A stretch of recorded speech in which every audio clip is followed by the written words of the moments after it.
Vous avez des fourmis dans les jambes, vous voulez faire de la rando, comment se préparer? C'est la question que je vais vous poser. Karine Dupuis, vous êtes experte sport santé, pharmacienne, experte en neurosciences. La rando, j'ai rien fait de l'hiver, hein, il faut que je m'y mette maintenant. Voilà, alors la rando, c'est vrai, c'est le printemps, c'est l'été, on a envie de bouger. Donc déjà, on peut s'entraîner autour de chez soi. C'est extrêmement simple. Alors comment? Vous regardez la petite côte qui est à côté de chez vous. Et puis voilà, ou quand vous avez des fois des escaliers, voilà, c'est l'opportunité en tout cas de faire travailler ses muscles et de préparer ses muscles à faire du dénivelé. Alors c'est vrai que c'est pour les montées, mais il y a une chose que les gens ne pensent pas, c'est les descentes. Beaucoup de gens, l'été, me contactent en me disant « je suis complètement cassée par telle randonnée dans la descente ». Et oui, parce que dans la descente, finalement, on va travailler ces muscles dans un autre mode de contraction musculaire qu'on n'a pas l'habitude de faire. Et ça, il faut se préparer. Vous savez comment?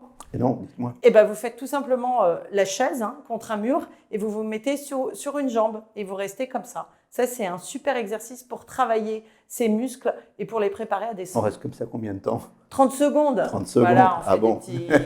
Faut Bon, le après, préciser vous quand pouvez même. rester, voilà. Alors, la rando, bon, on se prépare comment? On commence par des petites randos, on va pas commencer par, on va pas faire le Mont Blanc, hein. Oui, alors ça, c'est toujours pareil. Beaucoup de gens me contactent le printemps, l'été. Et tout le monde vise toujours la rando à faire dans le coin. Ça se prépare, il faut y aller progressivement. Visez plutôt une rando facile au début, un peu plus difficile au milieu de séjour. Et puis, vous faites la belle randonnée à la fin.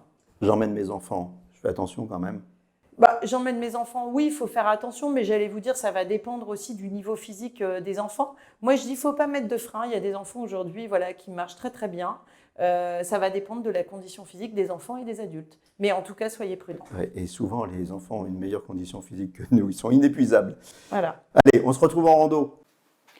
Nos émissions vous plaisent, alors aidez-nous à faire grandir la chaîne pour parler santé au plus grand nombre. Partagez, likez, abonnez-vous.